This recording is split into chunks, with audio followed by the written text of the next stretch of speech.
Good afternoon. I promised when I got elected I'd always give it to you straight from the shoulder. The good, the bad, the truth. So as we head into Christmas weekend, I want to answer your questions about the rising number of COVID-19 cases. And I want to start by acknowledging how tired, worried, and frustrated I know you are.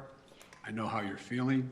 For many of you, this will be the first or even the second Christmas where you look across the table, will be an empty kitchen chair there. Tens of millions have gotten sick. We've all experienced upheaval in our lives. But while COVID has been a tough adversary, we've shown that we're tougher. Tougher because we have the power of science and vaccines that prevent illness and save lives. And tougher because of our resolve. So that, let me answer some questions that lay out the steps the Vice President and I are taking to prepare for the rising number of cases experts tell us we can expect in the weeks ahead. First, how concerned should you be about Omicron, which is now the dominant variant in this country, and it happened so quickly? The answer is straightforward. If you're not fully vaccinated, you have good reason to be concerned. You're at a high risk of getting sick. And if you get sick, you're likely to spread it to others, including friends and family. The unvaccinated have a significantly higher risk of ending up in a hospital or even dying. Almost everyone who has died from COVID-19 in the past many months has been unvaccinated. Unvaccinated. But if you're among the majority of Americans who are fully vaccinated, and especially if you've gotten the booster shot, that third shot, you have much less reason to worry. You have a high degree of protection against severe illness. But because Omicron spreads so easily, we'll see some fully vaccinated people get COVID, potentially in large numbers. There will be positive cases in every office, even here in the White House, among the vaccinated from Omicron. But these cases are highly unlikely to lead to serious illness. Vaccinated people who get COVID may get ill, but they're protected from severe illness and death. That's why you should still remain vigilant. According to our doctors, even if you're fully vaccinated, you should wear a mask when indoors and in public settings. Wearing a mask provides extra protection for you and those around you. And I know some Americans are wondering if you can safely celebrate the holidays with your family and friends. The answer is yes, you can. If you and those you celebrate with are vaccinated, particularly if you've gotten your booster shot. If you are vaccinated and follow the precautions that we all know well, you should feel comfortable celebrating Christmas and the holidays as you planned it. You know, you've done the right thing because you enjoy the holiday season.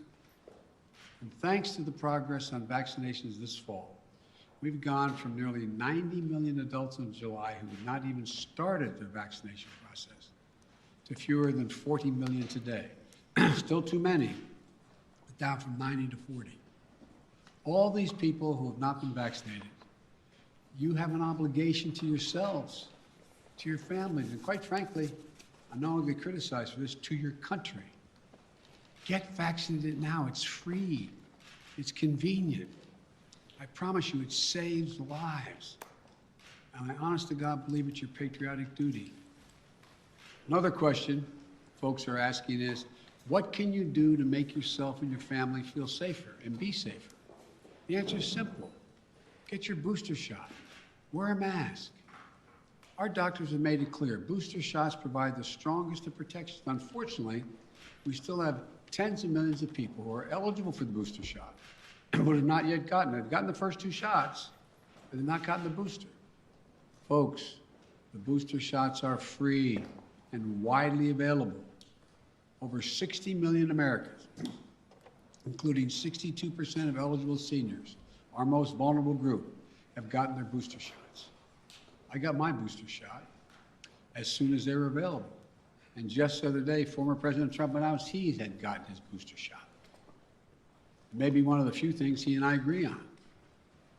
People with booster shots are highly protected. Join them. Join us.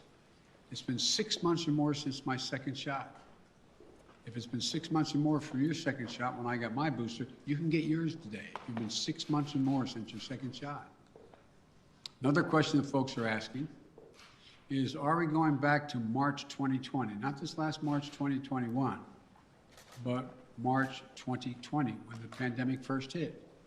That's what I keep getting asked. The answer is absolutely no. No. There are three big differences between then and now. Number one, first one, more than 200 million Americans have been fully vaccinated. In March 2020, no one was fully vaccinated. What that means is today, a case of COVID-19 for fully vaccinated and boosted person will most likely mean no symptoms or mild ones similar to the common respiratory viruses. Over 200 million Americans should have the peace of mind that they did not have in March of 2020. They're protected from hospitalization, and they're protected from death. Second point, we're prepared today for what's coming. In March of 2020, we were not ready. Today, we stockpiled enough gowns, masks, and ventilators to deal with the surge of hospitalizations among the unvaccinated. Today, we're ready. And as I'll explain in a few minutes, we're going to be reinforcing our hospitals, helping them. Number three, we know a lot more today than we did back in March of 2020. For example, last year, we thought the only way to keep your children safe was to close our schools. Today, we know more and we have more resources to keep those schools open. You can get 5 to 11-year-olds vaccinated, a tool we didn't have until last month. Today, we don't have to shut down schools because of the case of COVID-19. Now, if a student tests positive, other students can take the test and stay in the classroom if they're not infected, rather than closing the whole school or having to quarantine. We can keep our K through 12 schools open. That's exactly what we should be doing. So folks, let me summarize. We should all be concerned about Omicron, but not panicked. If you're fully vaccinated, and especially if you got your booster shot, you are highly protected. And if you're unvaccinated, you're at a higher risk of getting severely ill from COVID-19, getting hospitalized, and even dying. So the best thing to do is get fully vaccinated and get your booster shot. And no, this is not March of 2020. 200 million people are fully vaccinated. We're prepared. We know more. We just have to stay focused. So that's where we stand. Now let me tell you about the additional steps I'm ordering today to take on what is coming. I know you've heard a lot of this in the news already this morning. 3 weeks ago, I laid out a COVID-19 action plan for this winter that prepared us for this moment. Today, we're making the plan even stronger. First, we're setting up our vaccination and booster efforts. We're stepping it up significantly. In the past 2 weeks, we've seen the highest vaccination rates since last spring. And we aren't as vaccinated as a country as we should be, though. That's why we have added 10,000 new vaccination sites on top of the 80,000 sites that we already had in place. And even more will open in January. I know there's some parts of this country where people are very eager to get their booster, where it's harder to get an appointment, So starting this week, I'll be deploying hundreds more vaccinators and more sites to help get the booster shots in people's arms. I've ordered FEMA, the Federal Emergency Management Agency, to stand up new pop-up vaccination clinics all across the country where you can get that booster shot. We've opened, we've opened FEMA vaccination sites in Washington State and New Mexico recently as cases have increased. And today, I'm directing FEMA to stand up new sites in areas where there is a high demand. These steps are going to help us add more and more booster appointments and just over the next few weeks. I also want to say a word to parents. If your children are not vaccinated, please get them vaccinated. If you're a parent, understandably, who waited to see how the first shots went with other kids, before getting your own kid vaccinated, you can stop waiting. 6 million children in our country, ages 5 to 11, are vaccinated. Get your children protected today, now. For those parents out there who have a child that's too young to be vaccinated, that is under the age of 5, I know this can still be a scary time. But one thing you can and must do while we await vaccines for children under 5, get yourself fully vaccinated and boosted, as well as those around you, your children, your caregivers, your siblings. It's critical to mask up in public indoor places. We know that our youngest children have only rarely been impacted by serious COVID-19 cases, but they can be further protected if they're surrounded by vaccinated people. And again, to folks who are not vaccinated, you might think you're putting only yourself at risk, but it's your choice. Your choice is not just a choice about you. It affects other people. You're putting other people at risk. Your loved ones, your friends, neighbors, strangers you run into. And your choice can be the difference between life or death. The longer the virus is around, the more likely variants form that may be deadlier than the ones that have come before. Let me say again and again and again and again, please get vaccinated. It's the only responsible thing to do. Those who are not vaccinated are causing hospitals to become overrun again. I just spoke to the governor of New York. Every COVID-19 hospital means someone with a heart attack, cancer, or other serious illness may not get that bed and that life-saving care they need in the hospital. Look, let me give it to you straight again. Omicron is serious, potentially deadly business for unvaccinated people. Let me be clear. Thanks to the prior administration and our scientific community, America is one of the first countries to get the vaccine. Thanks to my administration and the hard work of Americans, we led a rollout and made America among the world leaders in getting shots in arms. But uptake slowed this summer as vaccine resistance among some hardened. Look, the unvaccinated are responsible for their own choices. But those choices have been fueled by dangerous misinformation on cable TV and social media. You know, these companies and personalities are making money by peddling lies and allowing misinformation that can kill their own customers and their own supporters. It's wrong. It's immoral. I call on the purveyors of these lies and misinformation to stop it. Stop it now. One of the other things that we know that has to be done is more testing. Because Omicron spreads easily, especially among the unvaccinated. It's critically important that we know who's infected. That means we need more testing. And on that score, we're now where we should be. Yes, we have over 20,000 free testing sites. Yes, we've used the Defense Production Act and spent $3 billion to greatly expand the number of at-home tests available for purchase online and at your local pharmacy. And yes, we made sure insurance covers the PCR tests you get in the hospital or at your doctor's office. But starting next month, private insurance will also cover at-home testing. So you can order a test online and get reimbursed.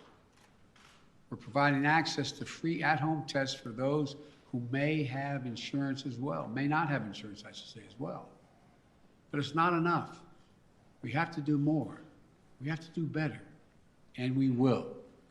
Starting this week, the federal government will set up emergency testing sites in areas that need additional testing capacity.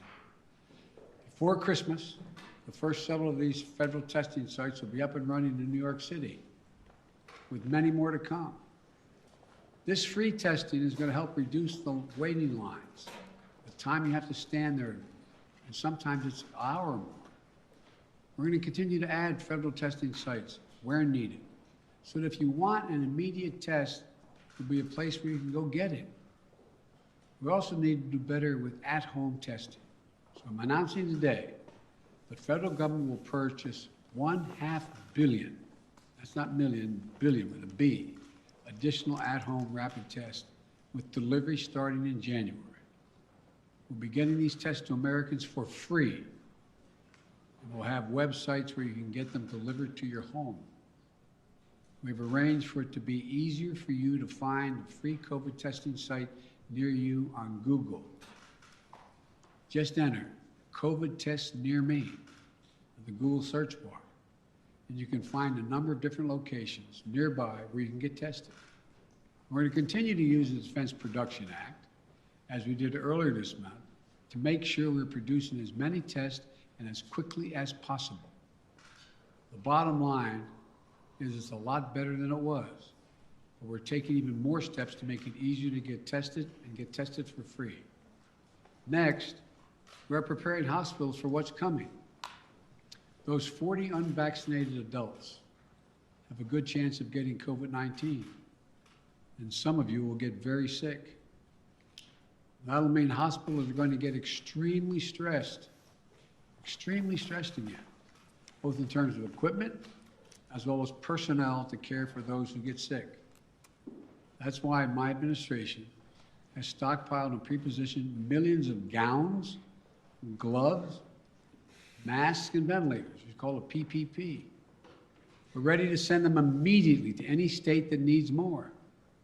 In addition, I've directed the Pentagon to mobilize an additional 1,000 troops to be deployed to help staff local hospitals and expand capacity.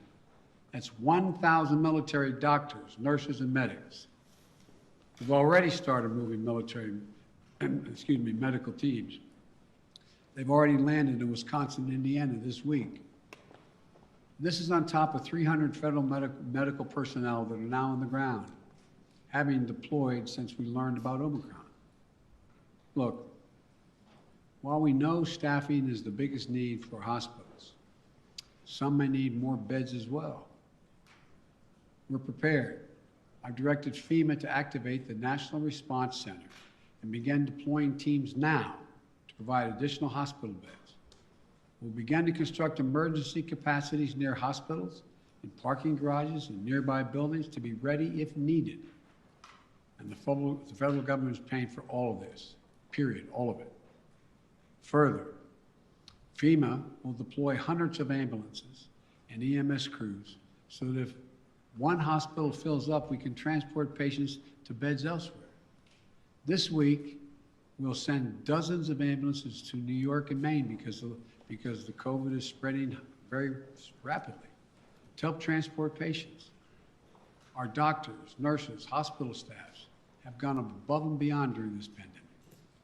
The strain and stress is real. I really mean it, it's real. And we'll have their backs, though. We have to let them know we have their backs. Finally, we're making sure that COVID-19 no longer closes businesses or schools. Last week, the federal court reinstated my administration's vaccination or test. The vaccination or test rule for businesses with more than 100 employees. The rule requires employers with 100 or more employees to protect their workers who are on site and indoors with the requirement that they be vaccinated or tested each week or go home. These rules are going to keep workers safe, and keep workers safe will help keep businesses open. If people are vaccinated or tested, they are much less likely to get sick and less likely to spread it to others. Customers are more likely to come in and shop because they know it's a safe environment. I know vaccination requirements are unpopular for many. They're not even popular for those who are anxious to get them. My administration has put them in place not to control your life, but to save your life and the lives of others. Where 400,000 Americans died from COVID this calendar year, and almost all were unvaccinated. Almost all were preventable. The rule is legal and effective. It's going to save thousands of American lives. We must also keep our K-12 schools open. Look, the science is clear and overwhelming. We know how to keep our kids safe from COVID-19 in school. K through 12 schools should be open, and that safety is increased if schools require all adults who work in the schools to get vaccinated and take the safety measure that the CDC has recommended, including masking. I got Congress to pass billions of dollars in school improvements, ventilation and social distancing. Schools should be safer than ever from COVID-19. And just Friday, the CDC issued a test to stay guidelines. So schools can stay open and kids can stay in class even if a classmate tests positive. COVID-19 is scary, but the science is clear. Children are safe are as safe in school as they are any place, assuming the appropriate precautions have been taken and they've already been funded. Let me close with this. I know you're tired. I really mean this, and I know you're frustrated. We all want this to be over, but we're still in it. And this is a critical moment. We also have more tools than we ever had before. We're ready. We'll get through this. As we head into the holidays, I want us to all keep the faith. I want to sincerely thank you for your perseverance, your courage, your countless acts of kindness, love, and sacrifice during these last 2 years. Throughout our history, we've been tested as a people and as a nation through war and turmoil. We had to ask whether we'd be safe, whether we'd be okay, whether we'd get back to who we are. We've always endured because remember, there is no challenge too big for America. I mean this from the bottom of my heart, no challenge. We've come through better and stronger because we stay together as the United States of America. That's what we have to keep doing today. We can do this together. I guarantee you. May God bless you all, and may God protect our troops. And happy holidays. God love you all. Thank you. Mr. President, on testing, sir, you said we have to do better, but public health officials have been saying for months you need to surge rapid tests for just this moment. Is it a failure that you don't have an adequate amount of tests for everyone to be able to get one if they need one right now? No, it's not, because COVID is spreading so rapidly. If you notice, it just happened almost overnight, just in the last month. What's your message? Mr. President. And so, no, it's not a failure. But the alarm bell went off. I don't think anybody anticipated that this was going to be as rapidly spreading as it did. And so the question is, we had a lot of people who have access to tests, who could order them, could have their insurance pay for them, et cetera. But it also, and all of a sudden, it was like everybody rushed to the counter. It was a big, big rush. And I knew that was coming, so what I tried to do is meet with the companies and use the Defense Production Act to get 500 million more tests and figure out how to get them to their homes, get them on the shelves in the store. I mean, so that's what it's all about. Yes. Mr. President, what's your message to Americans who are trying to get tested now and who are not able to get tested and who are wondering what took so long to ramp up testing? Come on, what took so long? That's what I'm hearing that from people who are trying to get tested now before the holidays. Well, what took so long, it didn't take long at all. What happened was the Omicron virus spread even more rapidly than anybody thought. If I had told you 4 weeks ago that this would spread by a day-to-day basis, it would spread by 50, 100%, 200%, 500%. I think you would have looked at me and said, Biden, what are you drinking? But that's what it did. Now, we don't know what's going to happen from here. It looks there's some evidence that in South Africa, where a lot of this started, that it's dropping off quickly, too. We don't know. But I do know that we're not going to be in a position, like I said, when we were having a problem with masks and gowns and the like. I said, I promise you. Remember the criticism? I got questions from some of you. Why are you still paying for all these masks and gowns? Why are you stockpiling this? Because we don't know. Turns out we're going to need it. In the back, and then. Does it work, sir? And will you reverse the travel ban now that Omicron is so prevalent here in the U.S.? I'm considering reversing. I'm going to talk with my team in the next couple of days. look, remember why I said we put the travel ban on, is to see how much time we had before it hit here so we could begin to decide what we needed by looking at what's happening in other countries. But we're past that now. And so it's something that is being raised with me by the docs, and I'll have an answer for that soon. Mr. President, You you talk held often in about the one. importance of keeping your word of trust. Do you believe Senator Manchin kept his word to you? And how do you rebuild trust with progressives in your party to advance your legislation now? You know, I told you before, you've heard me say this before, some people think maybe I'm not Irish because I don't hold a grudge. Look, I want to get things done. I still think there's a possibility of getting Build Back Better done. And what I don't want to do is get into, and Joe went on TV today, and I don't know whether it's TV or not, I'm told he was speaking to the Liberal caucus in the House and said, Joe Biden didn't mislead you, I misled. And so, look, I'm not looking for, let me say something. You saw what happened yesterday. All the talk about how my Build Back Better plan was going to increase inflation, going to cause these debts and all the like.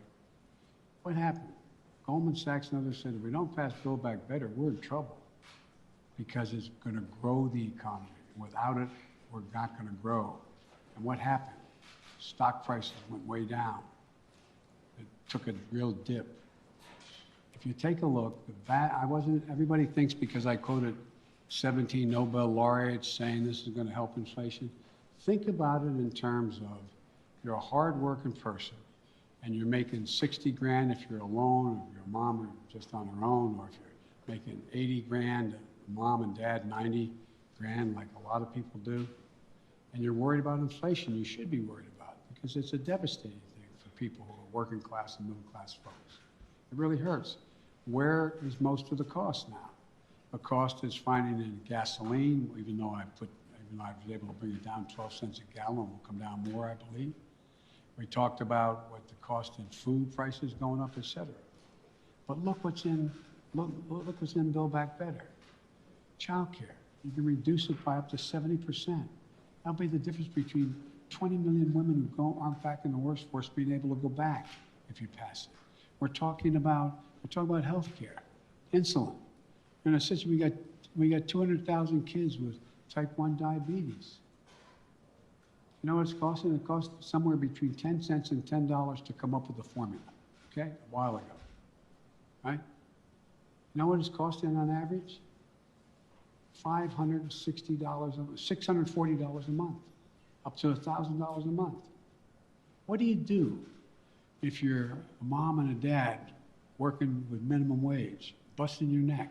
You look at your kid, and you know if you don't get that vaccine for him, if you don't get that drug for him, if you don't get be able to take that, what happens? They're likely to go in a coma, maybe die.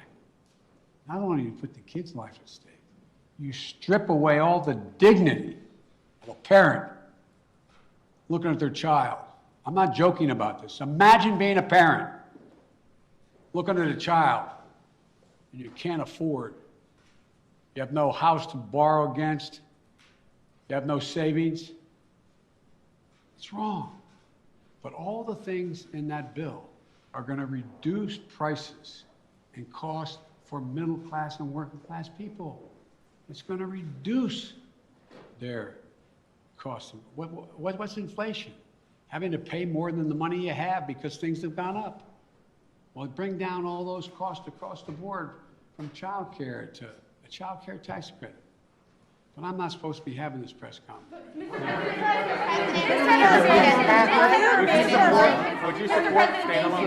President, did Senator Manchin break his commitment to you? When you announced the framework, the White House says that all 50 senators were believed to get behind it, all 50 Democratic senators. So did Senator Manchin break his commitment to you? Senator Manchin and I are going to get something done. Thank you. Sir, do you still have the car with the deaths? Ukraine, sir.